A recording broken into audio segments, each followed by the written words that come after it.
So I actually performed this last time, but no video. Somehow it was the only thing that didn't get properly recorded. Is that true, or am I keeping it in my lair for my private video? And should you do it again, then how will that be? Scared okay, so which I really regretted because there were a lot of people who weren't here at the last art party who.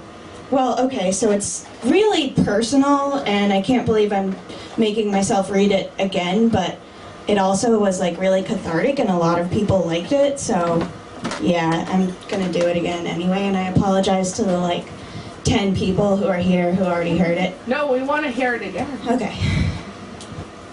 Tuck, put your phone down. I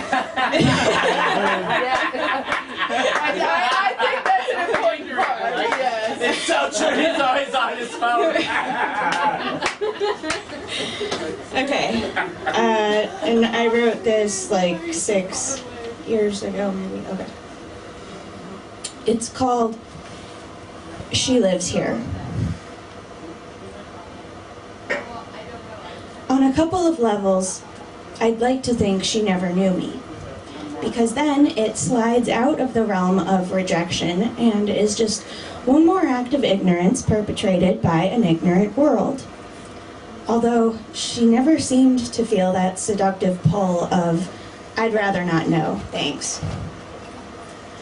On the other 5 levels, I want very much to believe that she knew me. At some point, all the way through my soul. I want her to have known exactly how much getting broken by her felt like death. Quiet, calm death that seemed incapable of tears, like that orange-drenched March evening after the curtain went down. I want her to have known me, because then it all still means something. It means I did have her once upon a time. It means that there really was a connection some October night or other when there was nothing to do but sleep, and I told her I loved her. I'm glad it's mutual. That's what she said. She said she loved me. In case her hands holding my arm safe, or her sobs, or her sacrificed grades, or the resolve in her eyes when I was heading nowhere good didn't say it clearly enough. We were an intense pair. An intense trio, really, but that third one doesn't get to take up space here. That third one already gets my nightmares.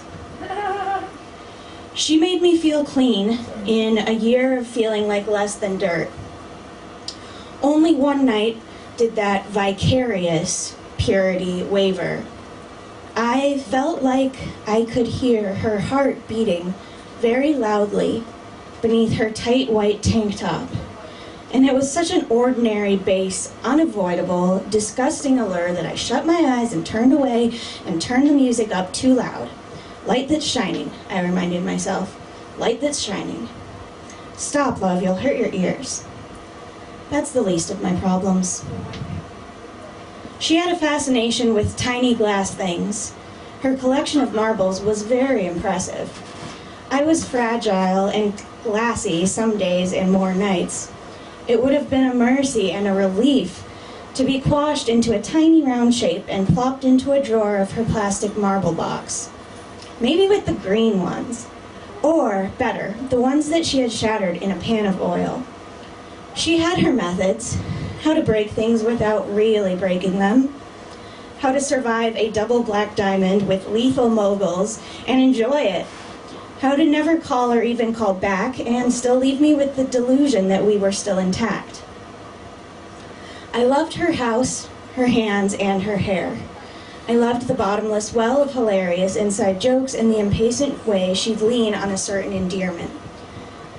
Throwing it out with a comfortable smirk, letting me know with amusement that she hadn't thought I was capable of that dirty thought. Begging me to stop saying I was worthless, that it wasn't true. All that with the same single word. Yeah, I loved everything about her. Her family was tearing up from the inside out. She was isolated in so many respects, and she constantly bore the burden of being a conscientious, overachieving genius. I wanted to kidnap her so we could go live somewhere without blood relations, AP classes, ski team, or psychiatric units. Somewhere safe and sane. Of course, such a place doesn't really exist. Even if it had, she wouldn't have gone there with me anyway. I should get a mantra to tack to my mirror, stick to my bumper, and embroider on the inside of my clothes. Trust issues are underrated. I should make sure no one gets that far in again on the perfectly legitimate grounds of avoiding further abuse and betrayal. I've never really done what I should. So, I ended up with this conflict once shelved and locked up in the back of my mind and now spilled all over the floor, these 7 levels that aren't all in agreement. She wanted to keep heading to a world that didn't exist, where, for instance, I could be happy with whatever she gave me. I hope she finds her desired world. She did offer more at the end after the breaking, a consolation prize.